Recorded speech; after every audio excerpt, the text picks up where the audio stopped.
Em homenagem ao Dia das Crianças, eu vou contar a primeira história infantil japonesa e que faz parte do folclore japonês que eu vi quando era criança e eu queria compartilhar. Momotaro.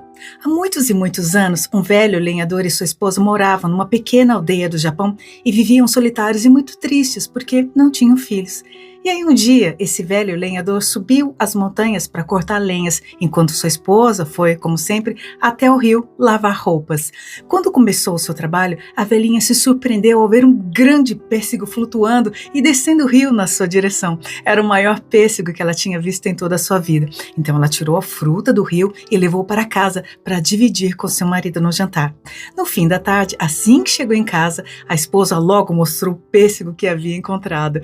E antes de cortá-lo, ouviram uma voz que vinha ali de dentro daquele pêssego. Espere, não me corte! E o pêssego se partiu e um lindo menino saltou dali de dentro. Os dois se assustaram, mas o pequeno os tranquilizou. Não tenham medo, fui enviado por Deus. O céu ouviu o pedido de vocês e me enviou para ser seu filho e cuidar de vocês.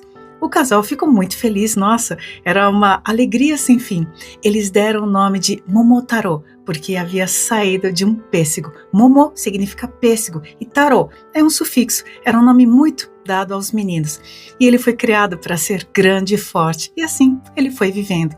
Quando Momotaro completou 15 anos, ele decidiu sair de casa e enfrentar os Onis, que seriam uma espécie de entidades, não seriam exatamente demônios, que viviam em Onigashima, uma ilha distante dali e que causava terror entre os aldeões. A princípio, os pais não gostaram da ideia de ver o filho partindo para uma viagem tão perigosa, mas ao mesmo tempo ficaram orgulhosos pela coragem dele e assim ajudaram o rapaz a se preparar para essa longa jornada. Ganhou de seu pai uma espada e uma armadura e a sua mãe lhe entregou bolinhos, em japonês são os kibidango. E Momotaro, agora preparado para a sua jornada, se despediu de seus pais, prometendo que em breve voltaria para casa. Depois da sua despedida, seguiu em direção ao mar e no caminho se deparou com um cachorro marrom que começou a rosnar e mordê-lo. Momotaro então deu um de seus bolinhos e ele ouviu atentamente a história e quando entendeu a missão de Momotaro, ele quis acompanhá-lo e ajudar no que fosse preciso. Logo encontraram um macaco no caminho e na mesma hora o macaco e o cachorro começaram a brigar. Momotaro então deu logo um bolinho, kibidango, e contou a esse macaco sobre a sua missão e ele também quis seguir viagem com a dupla e assim seguiram. Na sequência, encontraram o fazão e quando a briga entre ele, o cachorro e o macaco ia começar, Momotaro contou ao pássaro sobre sua viagem à ilha e ele também quis ir junto. Assim, Momotaro deu um bolinho ao fazão e autorizou seu ingresso no grupo, então partiram.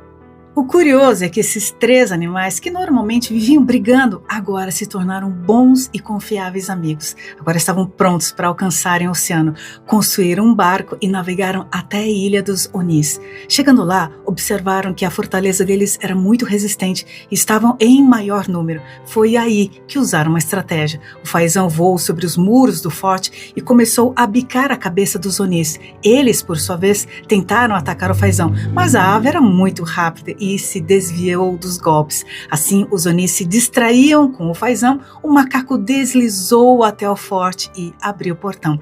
Então, Momotaro e o cachorro invadiram o forte e a batalha foi terrível. Mas, no final, os Onis foram derrotados e gritaram por misericórdia. Então, eles se curvaram perante Momotaro e prometeram que nunca mais fariam maldades.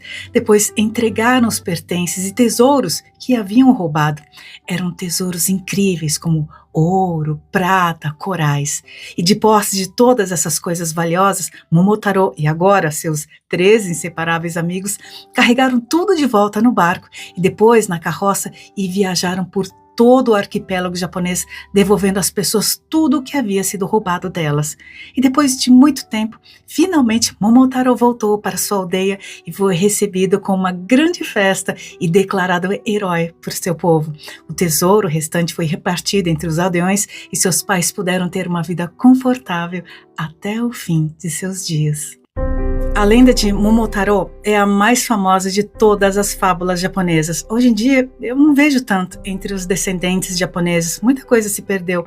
Mas na minha época de criança, era muito comum a contação de histórias infantis japonesas. E essa foi a primeira história que eu vi. A minha mãe contava muito, mas muito histórias sobre fantasmas, né? No Japão é muito comum histórias de obakes, e que para os okinawanos são de Majimun. E a minha mãe contava histórias que a minha avó contava para ela, e aquelas narrativas que são transmitidas de geração para geração. Essa história mesmo, eu lembro de ter ouvido ainda quando era criança, e ela é muito interessante, gente, porque assim como outras histórias infantis, o que a gente pode observar nela? Valores morais embutidos nela, como senso de justiça, quando Momotaro quer ir até a ilha dos Onis para que todo mal seja combatido e o que foi roubado das pessoas seja devolvido aos seus respectivos donos. Tem também a noção de trabalho em equipe, quando os animais que costumavam brigar entre si aceitam integrar um grupo em prol de algo maior. Mas também fala sobre o respeito e gratidão. Quando Momotaro, ao completar 15 anos, ele comunica a seus pais que tem uma missão a ser cumprida. E ao voltar da sua jornada do herói, depois de ter lutado com seus companheiros de estrada, retorna ao seu lar transformado e com o produto, resultado dessa transformação. Um feliz Dia das Crianças. Esse é meu presente para todas as crianças que me acompanham aqui no canal. Eu e os meus irmãos nunca ganhamos presente de Dia das Crianças, mas sempre ganhávamos histórias. Histórias são presentes que nos conectam, e que podemos passar para frente. São presentes que não envelhecem, não estragam, não quebram, nos alimentam e aumenta aqui a nossa energia vital. Eu espero que você tenha curtido, Se você curtiu essa história que faz parte do folclore japonês, compartilhe para que chegue para mais pessoas, tá bom? Eu sou Mayumi e esse foi meu presente para você. Um lindo dia.